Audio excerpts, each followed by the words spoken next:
Hello আসসালামু আলাইকুম কাছের মানুষজন, ব্র্যান্ড নিউ ভিডিওতে আপনাদের স্বাগতম। ইটস মি ইয়াসিন তারেক, থাকছি আপনাদের সাথে। আপনারা থাকুন আমার সাথে এবং দেখতে থাকুন আজকে সম্পূর্ণ ভিডিওটি। আর আজকের ভিডিওটা হতে যাচ্ছে ছোট ভাই আরিফের জন্মদিন। তো জন্মদিন উপলক্ষে সকল ছোট ভাই ব্রাদারদেরকে নিয়ে আরিফের জন্মদিন উপলক্ষে কেক কাটা। ভিডিওটি সবাই শেষ পর্যন্ত দেখবেন।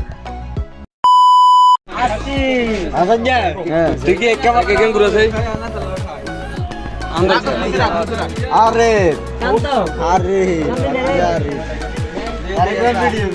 এ সারিফ নেই জ্ঞান